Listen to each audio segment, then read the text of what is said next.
dengan tahun lalu, sebelum periode yang sebelumnya, waktu pilkada sebelumnya memang meningkat.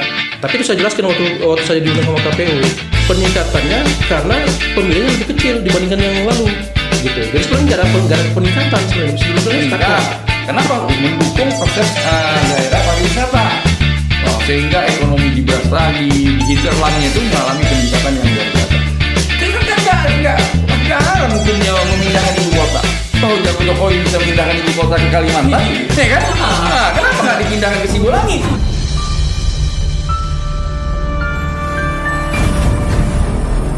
Assalamualaikum warahmatullahi wabarakatuh. Assalamualaikum. Oke, sekarang kita berada di ruang podcast yaitu Ruang Cakrawala Official. Di sini kita berada di Sekretariat HMI Komisariat Ekonomi UISU. Di sini juga kita menghadirkan senior-senior kita yang sangat luar biasa. Ini dosen-dosen FISIP UISU dengan berbagai background. Ini Kakanda Ridwan. Kakanda ini kalau latar belakangnya dia adalah seorang peneliti politik dan budaya. Ini nggak tumbang bang, realitas. Kemudian beliau ini juga akademisi di Fakultas FISIP UISU. Kemudian yang berbaju putih ya sangat tampan pada waktu mudanya. Itu gak kurang, kan? Ini Bang Andi. Beliau ini pernah menjadi legislatif di DPRD Sumut. Tapi untuk jelas nanti bisa kita tanyakan. Nah, jangan lupa mantan ketua umum. Mantan ketua umum HMI Komisariat WISU. Pak Ridwan juga Kabid PA dulu kan. Itu jangan lupa. Oke Bang.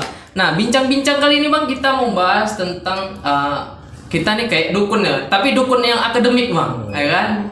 Bagaimana menerka atau menerawang Pilgub 2024 nanti Bang, ya kan? Ini agak serem ini, kalau untuk kajian-kajian anak HM ini nih udah biasa kan, tapi mudah-mudahan ini sangat mencerdaskan kita, tapi harus digantung ya Bang. Kalau semua dimuntahkan nanti tak tercerna Bang, ya kan? Oke lah, mungkin dari Bang Ridwan lah, menurut Abang ke depan itu gimana Bang gambaran politik di Sumatera Utara khususnya Bang?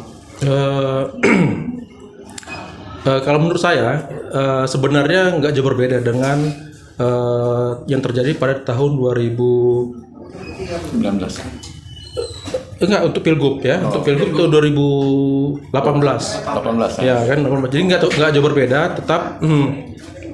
Kenapa saya bilang nggak jauh berbeda? Karena memang seperti kita ketahuin, event mau pilkada, pileg, pilpres itu tidak diawali dengan yang namanya pencerdasan ke masyarakat.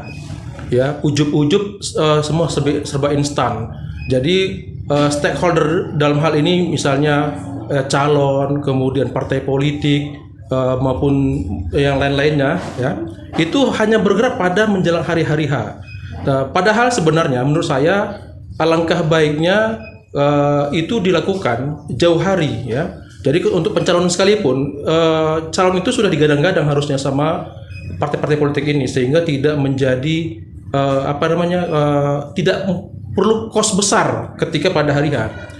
Saya beranjak pada istilah gini, kalau kita berbuat baik ya orang akan mengingat kita gitu. Jadi kalau kita berbuat jauh hari sebelum kita melaksanakan event-event itu, orang sudah mengenal kita, siapa diri kita. Nah, persoalan selama ini kan begini, calon-calon ini kan disuguhkan sama kita menjelang pada konsultasi, sehingga kita belum mengenal penuh siapa calon ini gitu. Nah, akhirnya apa? Ya, kalaupun kita memilih karena mungkin ajakan tanpa didasari pengetahuan secara komprehensif siapa calon ini sebenarnya gitu. Nah, akhirnya ini yang membuat sebenarnya persoalan gitu. Harusnya memang partai-partai politik ini tidak bergerak pada menjelang event tersebut. Harusnya sudah ada pendidikan politik, sudah ada namanya pencerdasan ke masyarakat. Kenapa mereka harus memilih? Kenapa harus memilih si A, si B, itu sudah bisa. Nah, jadi masyarakat itu cerdas, sudah jauh hari mengetahui siapa kira-kira kandidat yang diusung oleh partai-partai tersebut gitu loh. Nah, itu salah satu yang saya bilang kenapa masih akan terulang kembali. Apalagi mungkin saya melihat ada kemungkinan juga yang namanya borong-borong partai gitu loh. Ya itu tadi, karena partai tidak melakukan rekrutmen politiknya, regenerasinya tidak berjalan dengan mulus gitu, sehingga mereka akhirnya menyerahkan lah, kita bilang bahasanya tanda petik, menyerahkan kepada yang sudah ada saja gitu. Ya, jadi itu sebenarnya jadi persoalan juga sama kita dalam hal regenerasi elit-elit politik gitu ya. Mungkin itu dulu dari saya, nanti kita lebih bisa kembangkan ya.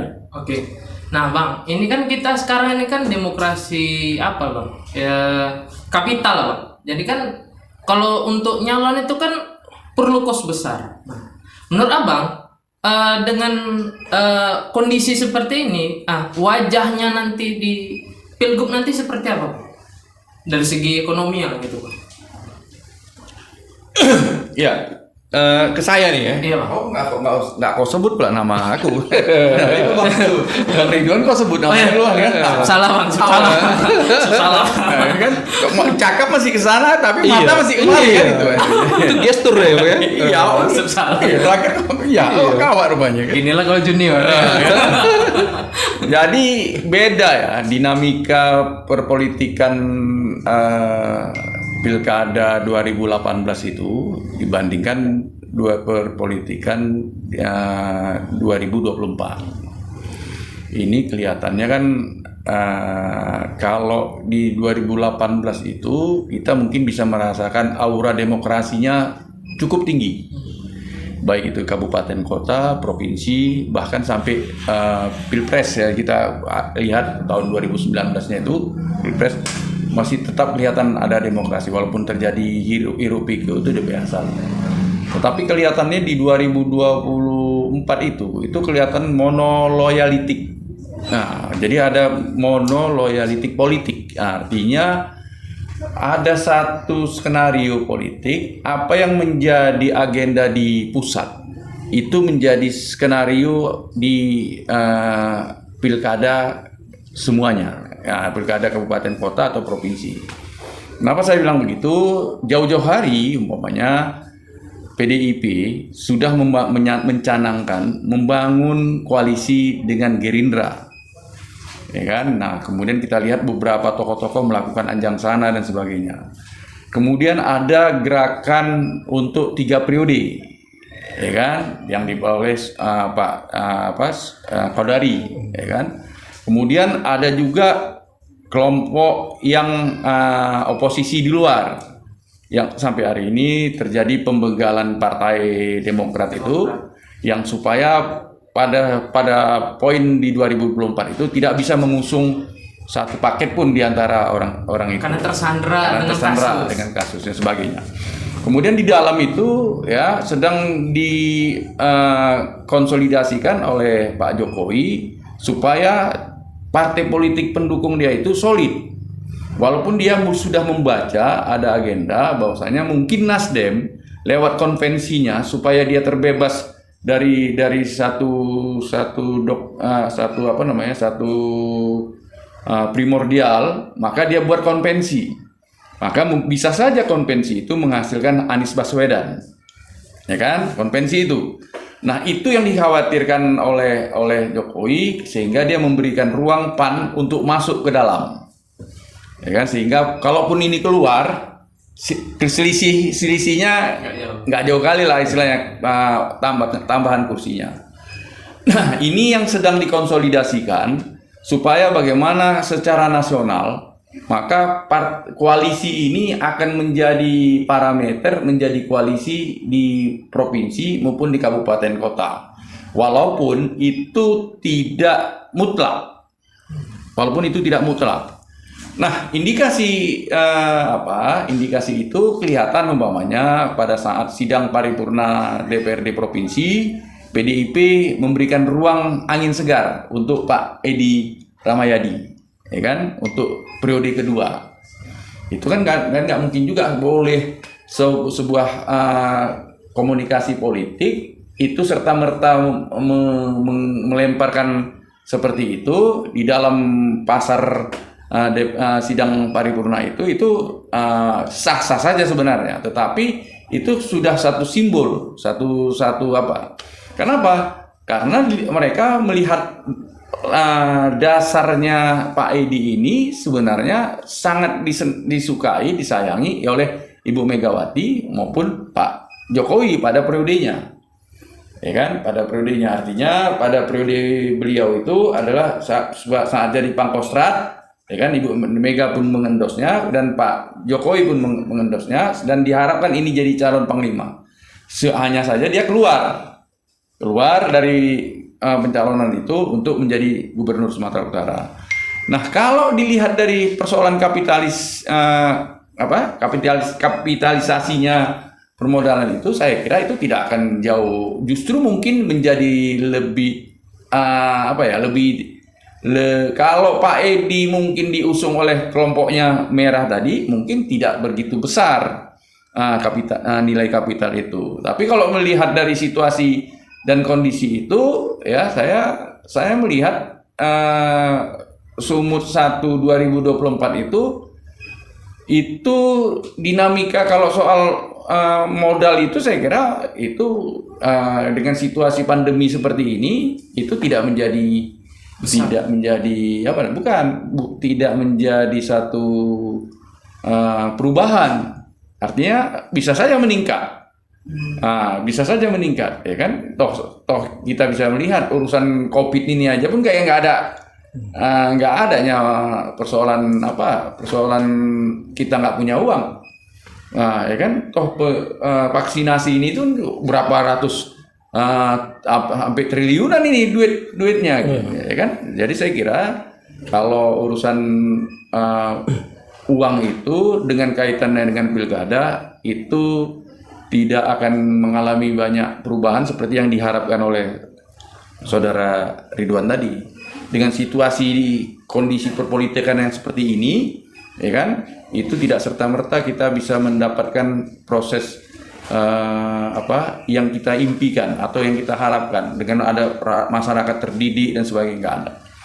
Saya kira itu tidak ada. Nah, yang bermain nanti menciptakan opini itu ya kelompoknya Ridwan juga, yaitu lembaga-lembaga survei.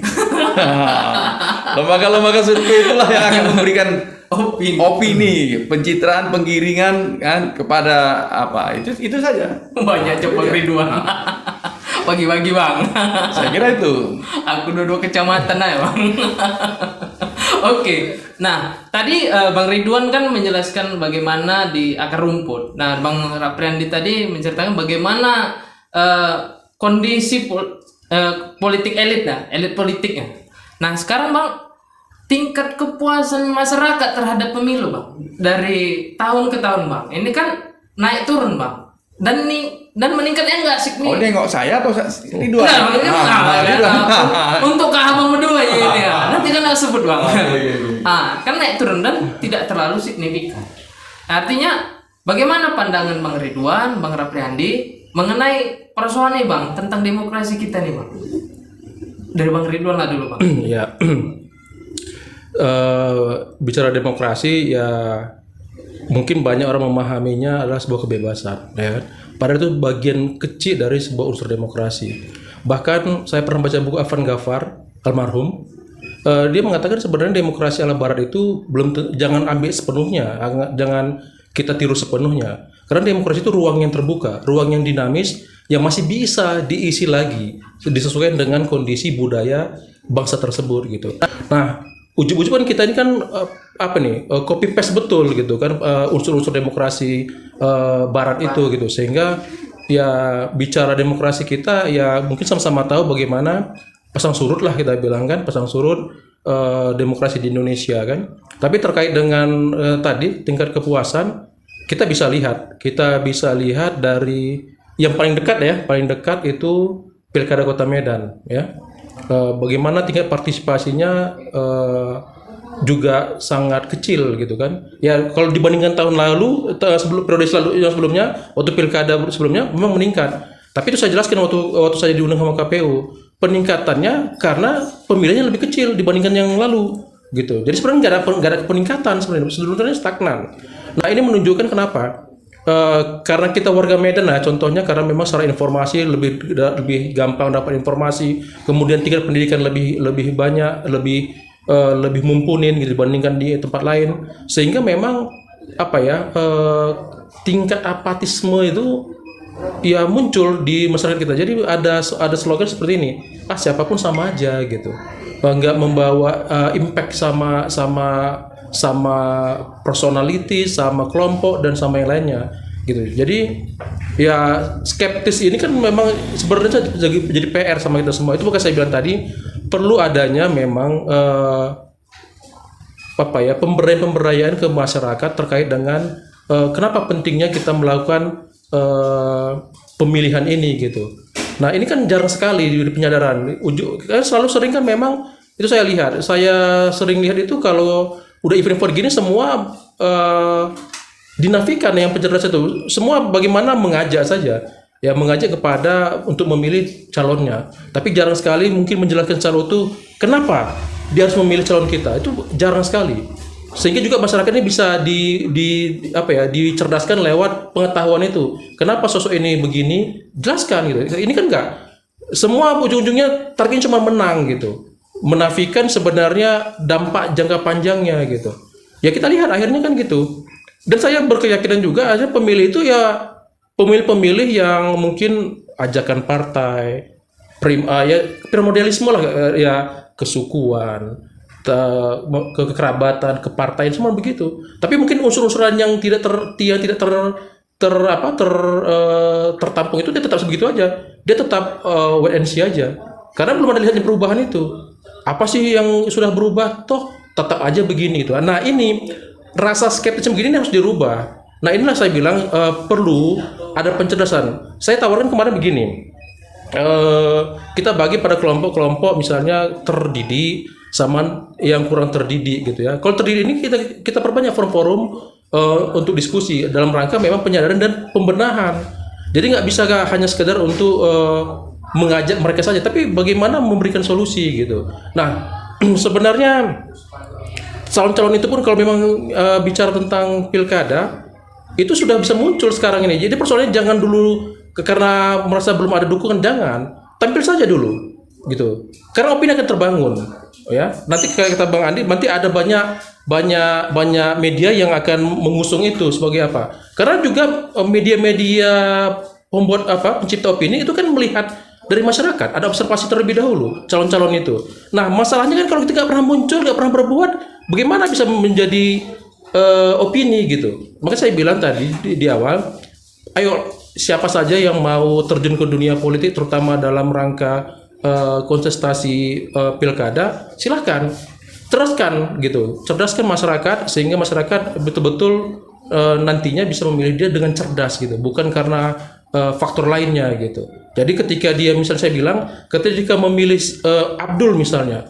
nah terpilih Abdul. Nah, dia sadar memilih Abdul konsekuensinya, sehingga dia memang ketika memang Abdul tidak memenuhi hasrat dia, angan-angan dia, bisa jadi konsekuensinya apa? Yang kedua dia akan pilih Abdul, gitu loh. Atau bahkan dia bisa secara komunitas mengajak berdialog, gitu. Nah, itu kan yang perlu dibangun. Ada media, ada komunikasi yang baik, gitu. Nah, ini kan jarang sekali terjadi, gitu. Semua bergerak pada menjelang saja gitu. Saya ingat di awal-awal reformasi begitu banyak tumbuh kelompok-kelompok masyarakat kritis, dan itu kelihatan gitu. Wah, begitu bagusnya waktu itu perjalanan demokrasi kita. Namun 8 tahun balik lagi gitu kan. Apalagi tokoh-tokohnya sudah mendapatkan posisi bagus sehingga terlupakan gitu kan. Makanya saya bilang ini tugas kita semua. Jadi saya, Abdul, siapapun kita, mari gitu. Jadi mari kita sama-sama mengajak masyarakat kita untuk cerdas memilih gitu ya. Jadi bukan karena embel-embel apapun, sehingga nantinya kalau udah cerdas akan mengurangi yang namanya cost politik, termasuk money politik tadi gitu. Karena dia nggak perlu itu lagi. Karena udah tahu calonnya, ini memang saya tahu dari dulu, memang begini dia gitu. Nah gitu loh. Tapi kalau dia nggak pernah melakukan apapun ketika dia muncul, nah itu akhirnya pragmatis tadi muncul. Ah udahlah sama aja kok. Siapapun tetap gini juga. Ya akhirnya apa yang muncul? Wah ini piro nih. Kita butuh ini ya. Mau dibuatlah macam-macam yang akhirnya untuk ujung-ujungnya bagaimana duit bisa keluar. Padahal saya teringat ya kasus-kasus kepala daerah yang saya anggap sangat baik sebelum menjadi kepala daerah. Contoh waktu itu wali kota Tanjung Balai misalnya, yang terkenal dengan ustadznya, yang menghadirin semua yang bisa didatanginya orang Kemalangan, dia datang. Nggak pernah datang. Akhirnya kan masyarakat memang tahu dia gitu. Oh memang beliau ini memang orang yang baik. Jadi nggak perlu banyak-banyak mengeluarkan kos itu gitu. Karena orang memang udah kenal dia. Nah akhirnya apa? Partai politik pun nggak perlu lagi yang harus bagaimana. Ya udah tahu pilihannya ini memang pilihan masyarakat kita gitu. Nah, mulus gitu kan. Nah yang begitu-begitu kita cari. Jadi jangan berbuat menjelang, tapi berbuatlah jauh hari. Karena saya tetap pada prinsip apa yang kita tanam akan kita panen gitu, akan kita tuai. Itu pasti saya pikir. Nah, itu dulu saya kurang Abdul. Oke, kalau pendapat Bang Andi gimana Bang? Ya kepuasan itu ya sebagai siapa yang memenangkan pilkada itu, itu yang merasa puas ya. Nah, ya kan? Bukan masyarakat, Bang. Bukan masyarakat. Oh, itu dia. Bukan. Kalau ditanya tentang kepuasan, yang menang itu yang puas. Menang dia. Nah, menang dia itu. Jadi masyarakat ini sebagai apa? Ya, kalau dilihat sekarang pertanyaan, apakah masyarakat puas dengan kinerja Edi Rahmayadi sebagai Gubernur Sumatera Utara? Belum tentu kan. Nah, banyak yang mengkritik itu. Kalau data Bang Ridwan puas Bang. Iya kan artinya gini. Saya membaginya kan ada 4 kriteria dalam mengukur kepuasan terhadap pejabat-pejabat yang dipilih dari proses pilkada. Yang pertama adalah kriteria administrasi. Ya, jadi setiap gubernur, bupati, wali kota yang terpilih jadi memimpin daerahnya, kemudian dia sampai satu periode itu akan dilihat dari proses administrasi. Apakah dia nanti kan akan ada penghargaan dari BPK, dari Kemendagri, dari Menpan, dari apakah penghargaan terhadap pencapaian wajar tanpa pengecualian, wajar tanpa macam-macam kan itu kan prestasi apa yang dapat itu prestasi dari sisi keuangan, dari sisi pengelolaan administrasi, dari posisi pengelolaan birokrasi, dari posisi itu yang saya sampaikan disebut dengan prestasi administrasi. Itu yang pertama. Yang kedua fisik itu sama dengan pembangunan, ya kan, artinya dimasukkan anggaran-anggaran itu di dalam APBD itu, baik itu APBD itu sumber dari daerah maupun yang bantuan daerah dari pusat yang dari APBN itu fisik apa yang dibangun fisik apa yang dibangun di selama kepemimpinan dia. Jembatankah bertambah, jalankah yang lebar, jalankah makin mulus, ya kan, areal apa yang tambah, pendidikan, sekolah-sekolah bagus, pasar makin apa yang dirasakan masyarakat dari pertambahan fisik. Nah, jadi parameternya fisik dilihat. Kalau selama kepemimpinan dia ada bangunan, ada paku yang nancap, ya kan? Nah, kan gitu kan kelihatan fisiknya itu. Fisiknya nampak, perubahannya nampak. Makanya kalau kita nengok Jakarta gitu kan, fisiknya nampak berubah. Ya kan, berubah dia. Secara fisik dia berubah. Secara administratif bolak-balik dia terima penghargaan. Itu administratif. Nah, misalnya dari sisi fisik pembangunan sekarang sedang menunggu Jakarta yang stadion yang baru itu. Iya. Ya kan itu fisik itu. Nah, yang ketiga adalah kesejahteraan. Apa yang sudah dirasakan oleh masyarakat dengan kepemimpinan dia? Naik enggak UMP buruh, ya kan? Naik enggak tingkat kesejahteraan petani dari harga dari hasil pertaniannya? Naik enggak dari sisi pendapatan perikanan dan seterusnya. Apa yang dirasakan masyarakat ketika ada barangnya melimpah? Selamat enggak ini mereka gitu? Dibeli oleh pemerintah enggak gitu? Ada nggak pelayanan yang berkaitan dengan kesejahteraan masyarakat itu terpenuhi? Umpamanya sekolah juga, pendidikan. Apakah masyarakat kita ini yang sekolah itu sudah semua terpenuhi? Sudah terlayani dengan dana BOS, sudah terlayani dengan dana kartu pintar dan sebagainya, kan mesti dilihat itu. Apa kira-kira programnya Pak Edi untuk persoalan kesejahteraan, biar baik itu tenaga kerjaan, pendidikan, kesehatan, dan seterusnya. Kira-kira begitu ini COVID ada, daerah-daerah yang lain kan rumah sakit bertambah dia. kita tambah nggak rumah sakit, kan? Nah, kan? Iya, kan artinya kan kecerdasan mengelola. Iya, Wisma Atlet dirubah jadi rumah sakit oleh DKI. Kan? Kan itu dia. Kita ada nggak bertambah rumah sakit bangunan baru atau hotel suci itu berubah jadi rumah sakit kelas berapa gitu? Nggak ada. Asrama haji. Asrama haji kan itu nggak ada. Jadi itu kan parameternya. Yang terakhir baru itu inovasi. Jadi administrasi, fisik, kesejahteraan, inovasi. Nah, inovasi itu adalah perubahan-perubahan yang merupakan diferensiasi lah, yang berbeda dari orang lain melakukan. Ya kan, umpamanya kita sistem digital kita sudah meningkat. Ya kan, kemudian untuk urusan apa yang bisa kita buat pelayanan itu menjadi kemudahan. Ya kan, kemudahan-kemudahan yang diakses oleh masyarakat dari kebijakan-kebijakan yang dibuat. Nah, itu tadi kalau umpamanya itu bisa ada inovasi yang bisa dibuat umpamanya pemerintah, saya nggak tahu lah apakah memang tiba-tiba pemerintah Pak Edi mengatakan saya akan memindahkan kabupaten ibu kota Sumatera Utara ke Sibolangit. Itu kan inovasi. Kenapa? Karena berdasarkan sejarah sampai sekarang itu daerah gunung ke sana itu payah majunya. Tadi kalau di Sibolangit pertama AC nggak dipakai karena cuacanya dingin. Dari situ bisa timbul jalan layang ke Kuala Namu. Kemudian bisa diteruskan ke kereta api. Fasilitas-fasilitas umum akan mulai meningkat. Kenapa? Mendukung proses daerah pariwisata. Sehingga ekonomi diberas lagi, di hinterlandnya itu mengalami peningkatan yang luar biasa. Kan nggak haram hukumnya memindahkan ibu kota. Toh Jokowi bisa memindahkan ibu kota ke Kalimantan, ya kan? Nah, kenapa nggak dipindahkan ke Sibolangit? Nah, kalau ke Sibolangit kan kita sur, ya kan? Nah, nggak perlu pakai AC, bisa ke Mickey Holiday, bisa nginap di sana, kan gitu-gitu dia kan? Nah, mau kemana pun kita bisa enak. Ada ke Bandara Silangit pun masih dekat.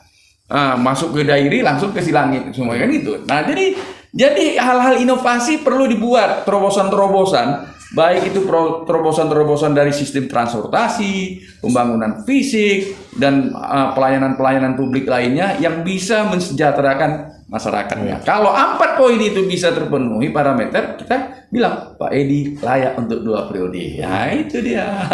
Sedikit juga nambah kata Bang Andi tadi. Memang apapun hasil kajian-kajian itu, semua masyarakat pinginnya berubah fisik. Yang paling utama berubah pendapatan mereka. Itu hasil dari comot sini dari data begitu. Jadi mereka memang mengharapkan perubahan. Jadi nggak asik itu melulu gitu. Jadi dari A sampai Z pemimpinnya itu aja nggak ada perubahan gitu. Ditambah pendapatannya nggak bertambah juga gitu. Maksudnya ini kan kebutuhannya berubah juga gitu. Nah, ini yang harus jadi disiasatin sama kepala daerah manapun ke depannya. Ini bagaimana meningkatkan kesejahteraan ini. Kalau tadi kata Bang Andi misalnya tingkat digitalisasi itu udah tinggi, harusnya memang ada bagaimana pemerintah daerah bisa turun langsung memberdayakan UKM rumah tangga ini itu dikoordinir untuk bisa dipromosikan gitu. Jadi terbantu mereka. Yakinlah kalau kita diperhatiin orang, ini analoginya, kalau kita diperhatiin orang itu sebesar apapun bantuannya itu jadi sebuah kepuasan gitu. Nah, masalahnya kan kadang-kadang ini enggak terabaikan semua gitu. Kalaupun ada hanya slogan-slogan lah gitu kan, UKM, tapi pada praktiknya ya belum bisa dirasakan gitu. Nah, ini tugas juga gitu. Jadi saya tegaskan memang masyarakat itu pinginnya berubah fisik, berubah dan terutama berubah pendapatan mereka. Itu paling penting, berubah pendapatan mereka. Kenapa? Kebutuhan makin melambung tinggi, pendapatan tetap gitu-gitu aja gitu. Jadi mereka minta dengan berubahnya semua ini, ya juga mereka pendapatannya berubah dong, gitu loh. Ya, tidak cukup dengan mungkin meningkatkan UMP gitu, itu nggak cukup. Ya, dengan setiap tahun meningkatkan UMP, UMK itu masih dirasa kurang bagi mereka. Karena itu sekedar pada persoalan aturan, tapi pada praktik juga banyak yang tidak mematuhi peraturan itu gitu. Tapi bagaimana masyarakat menghadapi ini? Ya, gimana? ini aja udah syukur.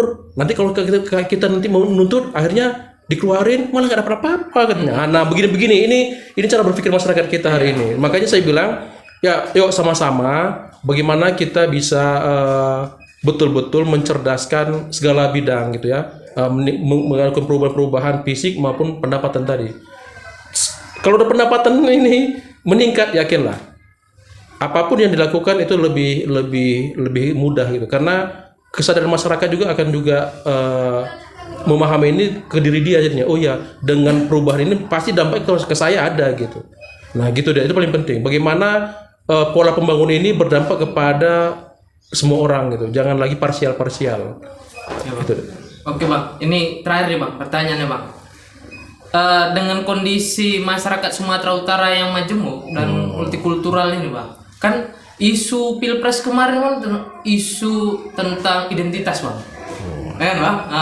Aku masih ingat tuh bang ya kan. Politik identitas. Politik identitas. Apakah ke depan masih berlaku bang untuk Bang Rapriande lah gitu, untuk 2024 nanti?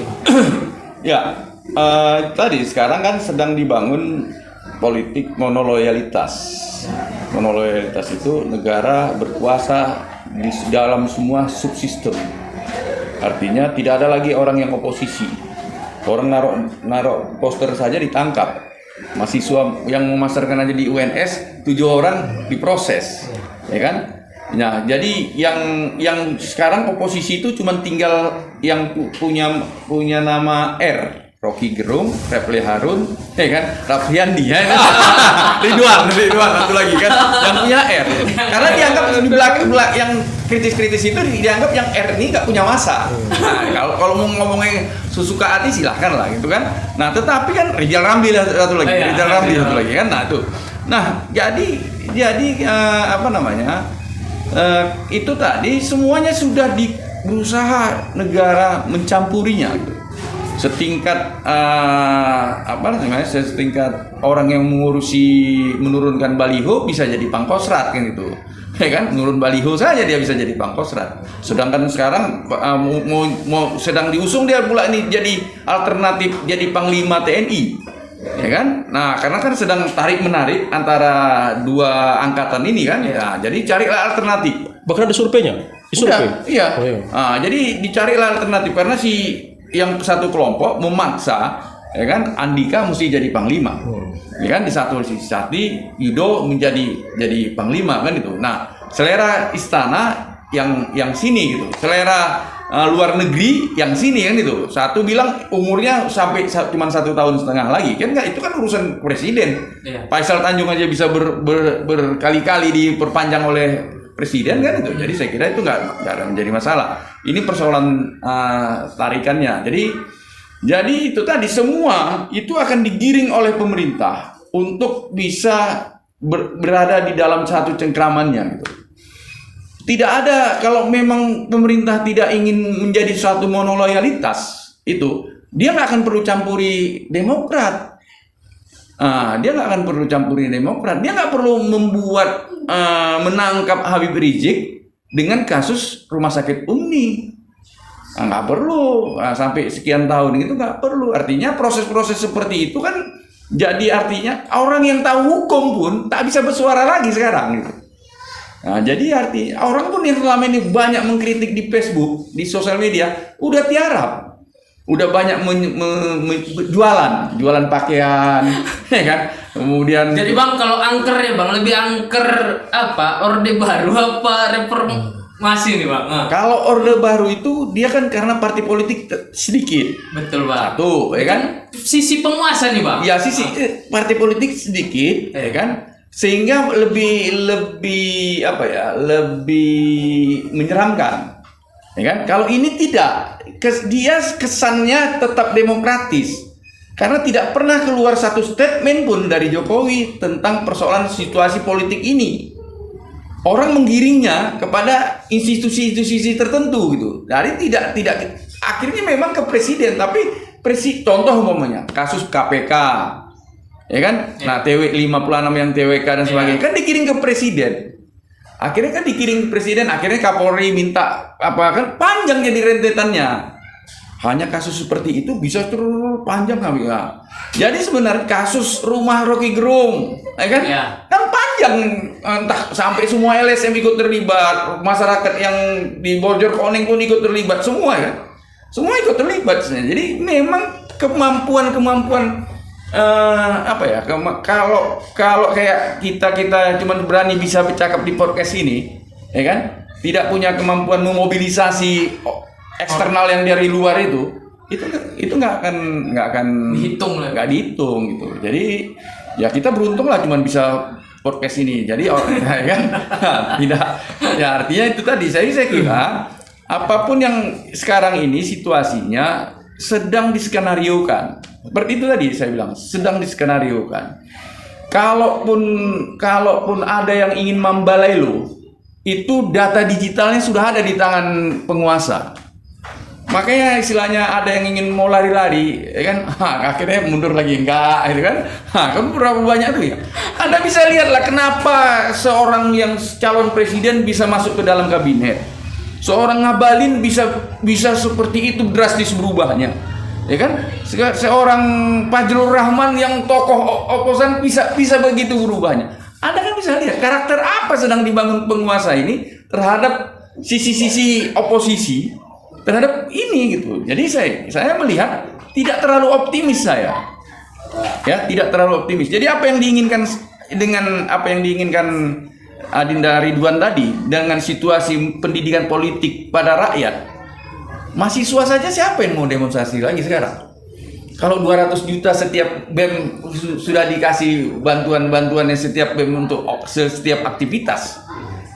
Jadi kan ormas-ormas kemahasiswaan, kelompok Cipayung dan sebagainya kan nggak ada lagi. Karena di sana ada alumni-alumninya yang memainkan itu. Iya kan? Di dalam itu nggak ada instrumen alumni. Udahlah kita ikut kekuasaan aja lah. Karena ikut kekuasaan kita akan mendapatkan kenikmatannya, ya kan? Jadi gimana? Nah, Ridwan akan menjadi presiden yang memperjuangkan aspirasi masyarakat. Terbang. Dengar tuh. Jadi dia pembangun mimpi yang sangat ideal. Itu dia nanti suatu saat akan frustasi sendiri. Nah, itu tadi kan begitu akhirnya semua orang akan mengalami frustasi sendiri gitu.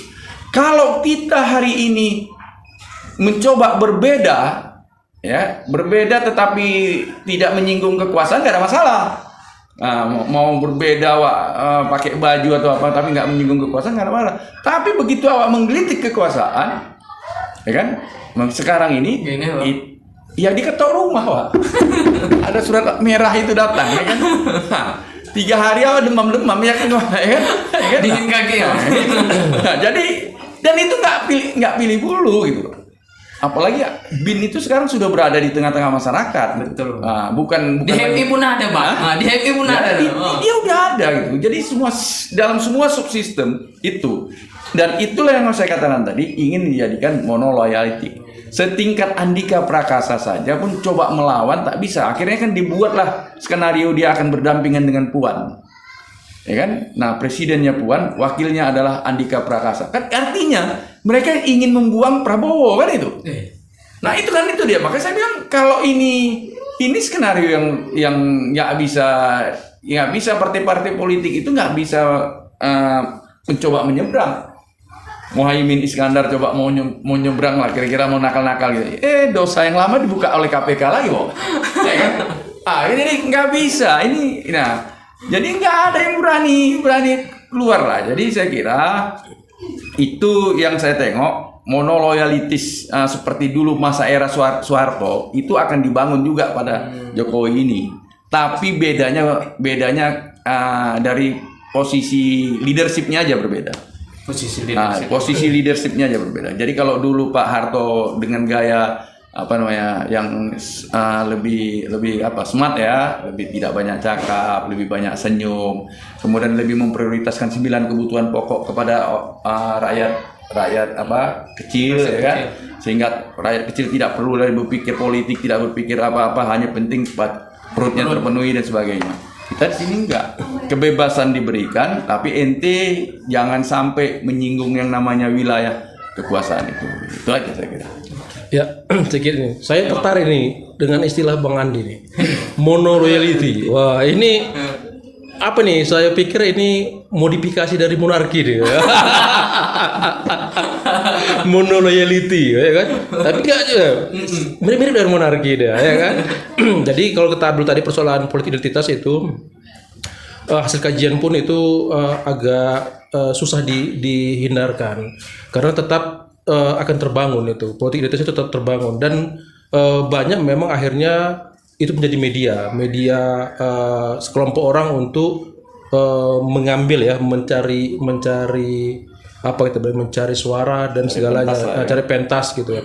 Tapi memang saya katakan sekali lagi memang politik identitas itu nggak bisa siapapun kita yang namanya beragama bersuku itu tetap punya masing-masing punya ideologinya gitu. Jadi tinggal lagi bagaimana mengemas politik identitas ini sebaik mungkin agar tidak mencederai yang lain. Itu yang paling penting, gitu loh. Masing-masing kita pribadi pun memiliki politik identitas kita.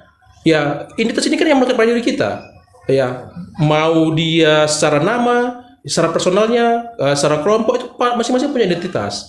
Jadi mereka akan bergerak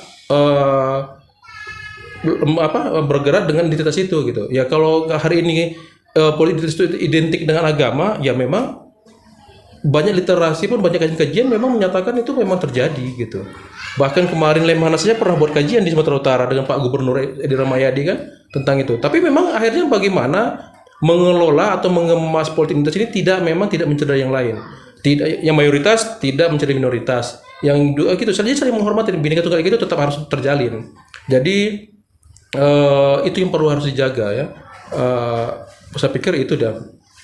Kalau saya tambahkan sedikit tentang politik identitas itu yang radikal dari Menteri pertama Pak Fahru Roji, ya kan? Kemudian ganti dengan Yakut ini, saya kira kan ketika sempat pada masa Menteri Fahru Roji itu sudah akan dilakukan pendataan, ya kan? Kemudian akan ada sertifikasi terhadap ustadz, ya kan? Ya kan? Nah, jadi saya kira itu akan menjelang nanti situasi politik ini akan mengalami suhunya ke pilpres ataupun pilkada, itu akan diberdayakan. Dengan kenapa? Karena instrumen-instrumen pemangku kepentingan itu sekarang kan sudah tidak begitu kokoh lagi, umpamanya katakanlah Habib Rizik ada di dalam, ya kan? Nah, kemudian tokoh-tokoh yang lain semua sudah merasakan macam mana berada di dalam, kemudian dikeluarkan, kan gitu kan? Jadi sekarang ada upaya, silahkan Anda beribadah, silahkan Anda berkumpul, menyuarakan suara umat Islam, tapi bukan suara umat Islam untuk kepentingan politik, ya itu dia. Radikal nggak. Kalau ketika berubah, mau maulid, silahkan maulid. Mau Isra Mi'raj, silahkan Isra Mi'raj. Mau berjemaah kemana-mana, ya silahkan, nggak ada masalah. Tapi jangan dalam maulid, dalam Isra Mi'raj, dalam perkumpulan itu menyinggung. Nah, itu dia. Selama itu tidak menyinggung, ya kan, nggak ada masalah. Itu makanya akan dibuat sertifikasi itu, sehingga mudah didata oleh pemerintah. Sebenarnya tekanan aja, tekanan psikologis kepada dai-dai ini, ya kan? Kalau kita lihat semuanya kan di grup WA itu kan paling banyak sekarang yang radikal di situ. Saya udah banyak mengikuti beberapa grup yang radikal, cuman radikalnya di grup WA doang. Iya. Ketika diajak turun, siapa yang mau turun? Ya kan nggak ada. Setingkat yang sudah berkawan akrab, sudah mendukung, sudah datang sampai ke Mekah sana, menyuara pun nggak sanggup. Sudah pegang-pegang paha lagi di Mekah sana, menyuarakan sesuatu kata pun nggak sanggup. Nah, apalagi kita cuma berani di satu mimbar, ya kan? Kemudian jemaahnya pun akhirnya cuma ngangguk-ngangguknya habis. Kita semuanya kan bisa lihat sekarang frekuensi menurunnya umpamanya Abdul Somad. Ya kan? Nah, semua kan sudah mengalami penurunan. Nah, karena ada by design Abdul Somad sedang dipersiapkan untuk menggantikan Said Agil Sirat gitu. Ya kan? Untuk jadi ketua NU. Ya kan? Nah, itu makanya kenapa Abdul Samad mengawini anak Gontor kan itu kan? Nah, skenario kan itu dia supaya dia bisa diterima NU kan itu. Jadi, nah Bakhtiar Nasir yang tokoh-tokoh yang kita bilang dari segi intelektual dan sebagainya kan nggak ada lagi yang berani untuk menggiring umat ini kepada satu katakanlah cerita kekhalifahan, nggak ada lagi.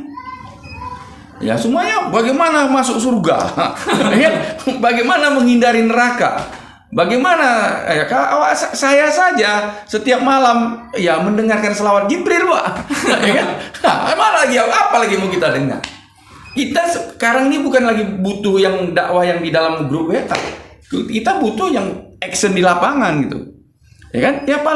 Yang paling banyak kita lihat sekarang bagaimana membangun rumah tanfis, masjid diperbaiki, pesantren, yang gitu-gitulah kan itu.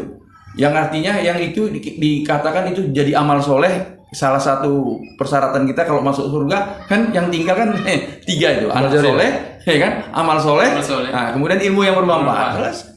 Jadi saya kira kalau persoalan radikal dan radikal itu saya setuju dengan Ridwan, tetap ada. Tetapi tidak bisa bersuaranya tuh leadernya kita udah nggak ada lagi.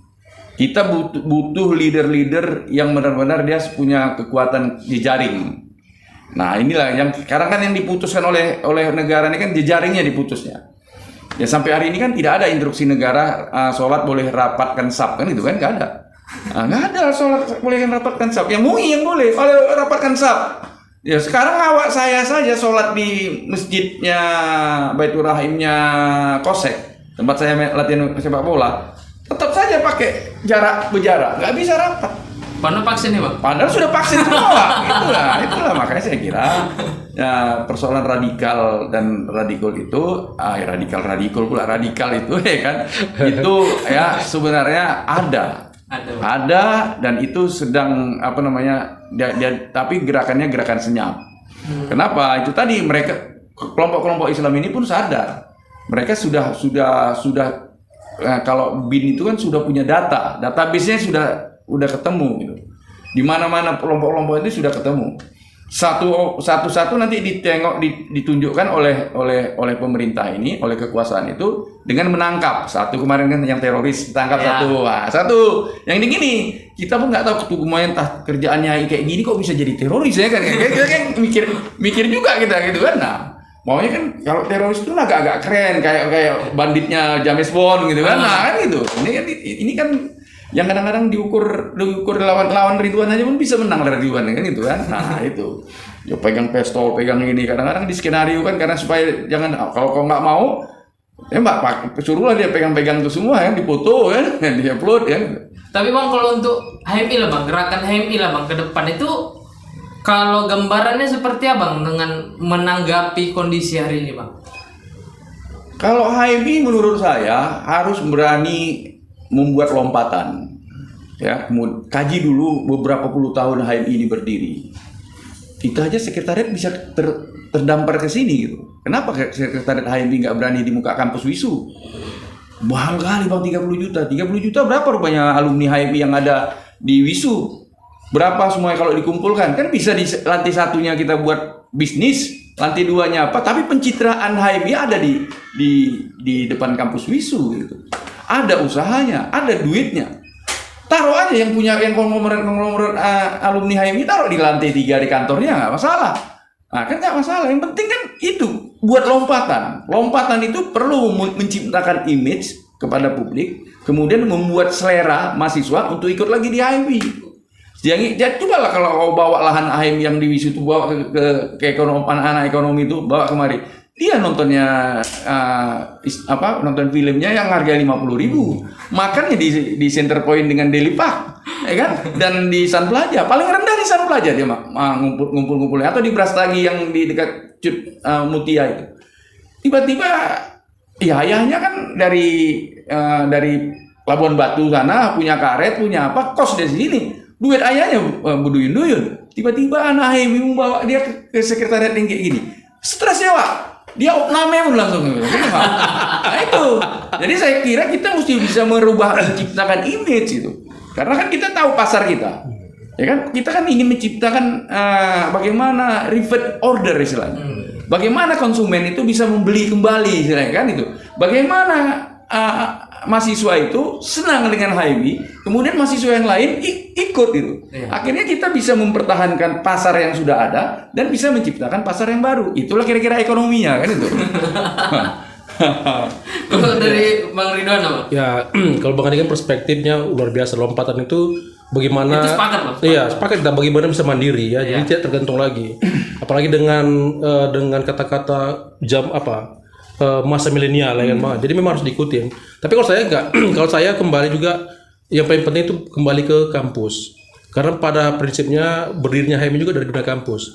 Bagaimana menciptakan kader-kader yang akademisi itu, sehingga memang punya daya nalar kritis terhadap persoalan ini. Nah, kalau pabriknya ini kan kampus pabrik ini ya. Kita nggak pabrik yang akan mengeluarkan produk-produk. Nah, kalau produk-produk ini juga nggak kritis ya, masa depan bangsa memang kritis, gitu loh. Jadi anak HMI jangan lagi harus dibedakan mana kelompok mana yang memang berpolitik, mana yang memang tugasnya perkaderan gitu loh. Nah ini kan sekarang mau cabang mau batgo semua antam kromo berpolitik. Padahal sebenarnya nggak begitu. Ya misalnya contoh komisariat, apa tugasnya? Rekrutmen. Nah, baru kita bahkan dibuatlah bagaimana cara merekrut yang betul-betul menarik sehingga anak-anak yang hedonis yang bisa bergabung. Jangan kaum tersadar aja yang bergabung, yang nggak sadar bisa gabung. Nah, buat kegiatan-kegiatan yang MOP-nya itu misalnya menari gitu kan, diikutin, makanya observasi di kampus. Nah, itu terkait misalnya komisariat. Nah, cabang perkaderannya ketika sudah diolah di komisariat, misalnya sudah mapan, dia sudah betul-betul memahami tentang HMI-nya, campakkan dengan cabang untuk misalnya perkaderan tadi LK1, LK2 dan bisa jadi pengurus cabang. Terus begitu udah perkaderan. Nah, kalau sudah kebantu baru dia sedikit berpolitik gitu. Ini tidak, dari komisariat sampai cabang sampai batku semua berpolitik. Nah, akhirnya kampus tinggal. Gitu loh. Kampus dimanfaatkan dan akhirnya apa? Yang muncul, anak HMI ini cuma tahunya demo aja. Padahal nggak begitu kita. Gitu loh. Kenapa dulu misalnya di masa-masa lalu kita punya bank soal sehingga anak HMI itu tidak pernah 1 koma. Kenapa? Memang kita bahas. Kita tetap beraktivitas tapi tetap secara akademisi kita sukses juga gitu. Ini kan enggak. Nanti saya mesti mendapatkan instruktur HMI cabang Medan nggak tamat gitu misalnya. Kan aneh gitu. Tamat. Kan instruktur HMI cabang Medan nggak tamat. Sementara dia kalau kita di dalam perkara itu dewanya perkaderan memberi contoh sampai sikap pun itu betul-betul dijaga gitu. Begitulah itu instruktur itu. Tapi naifnya kita lihat belum selesai kuliah, bahkan secara pergaulannya juga. Ini kan bagaimana jadi panutan gitu. Makanya saya bilang kembali ke rumah. Saya lihat juga tokoh-tokoh besar di HMI itu mulainya dari kampus. Siapa yang dari luar nggak ada, semua dari kampus awalnya. Nurkolis Majid yang sampai hari ini menjadi pedoman buku-bukunya itu tetap dari dunia kampus. Siapa lagi? Akbar Tanjung ya dari awal dari kampus baru udah berpolitik gitu. Jadi semua memang basic kita kampus. Bagaimana mencerdaskan kawan-kawan di kampus sehingga punya daya kritis yang sama sehingga memang kalau sudah daya kritisnya bagus ya keluar pun dia akan bagus mengkritisin kondisi yang ada. Tapi kalau dalam dia udah adem-adem saja, ya mana mungkin di luar dia juga kritis, nggak mungkin itu. Orang pabriknya dia membuat dia nggak kritis, masa kita harap dia kritis di luar, nggak ada itu. Makanya saya harapkan anak-anak HMI yang tingkat komisariat itu tugasnya balik to basic, yaitu rekrutmen sebanyak-banyaknya anggota dengan cara rekrutmen yang betul-betul variatif. Nah, itu untuk komisariat. Untuk cabang silakan lakukan perkaderan terus-menerus. Tanamkan NDP itu kepada kader-kader kita, karena itu nilai dasar perjuangan kita. Nah, setelah ada mapan di situ, ketika berpolitik udah tahu apa yang diperjuangkannya, karena sudah tertanam nilai sama dia gitu. Ini kan enggak, balelu ke sana ikut, ke sana ikut. Apalagi ada bantuan itu bantuan hilang ideologi iya. Nah ini kan gawat kita. Padahal dulu HMI itu salah satu organisasi yang dibangga-banggakan. Apa mereka bilang? Soliditas HMI ini nomor 2 setelah militer. Begitu sampai militernya. Kalau hari ini, tunggu dulu lah. Saya pun kadang-kadang melihat adik-adik dia di kampus. Aduh, gimana dengar komisariat, meninggalkan tanggung jawab, macam-macam. Itu kan menyalahin apa kita gitu, nilai dasar kita gitu. Harusnya ditunjukkan kita lebih daripada yang lain. Nah, kalau kita jadi panutan, yakinlah semua orang akan mendekatin kita karena memang jadi panutan. Sukses akademik, sukses organisasi itu kan orang akan datang sama kita. Tapi kalau gagal ya orang apa sama aja kok. Nah itu udah sama aja kok, nggak ada bedanya gitu. Nah gitu loh. Ya. Saya cuma titip aja bagaimana HMI boleh berpolitik, tetapi di era kekinian ini harus bisa mengkombinasikan politik intervenur atau intervenur Entrepreneur. politik. Itu dia. Itu aja. Ya, oke. Oke, mungkin itu ya hasil diskusi kita. Walaupun panjang pendeknya, lebar kecilnya, panjang kali ya. Panjang kali lebar. Nah, silakan Anda lah yang menyimpulkan sendiri apa yang makna yang terkandung dari diskusi kita. Komen ya kan Bang, biar buat lagi materi berikutnya. Oke. Kalau kurang puas nanti kita bisa di komen nanti di bawah. Silakan like and subscribe karena itu semuanya gratis. Nah, jangan lupa dan abang juga taruh di status Bang ya kan. Nah, biar supaya apa? Channel ini berkembang Bang ya kan. Ya kita aja lah. Nanti kita buat di status kita. Nanti supaya juga ada diskusi berikutnya dan ada juga bergairah Bang untuk melakukan diskusi-diskusi ini. Saya pikir itu cukup sekian. Bila topik hidayah, wassalamualaikum warahmatullahi wabarakatuh.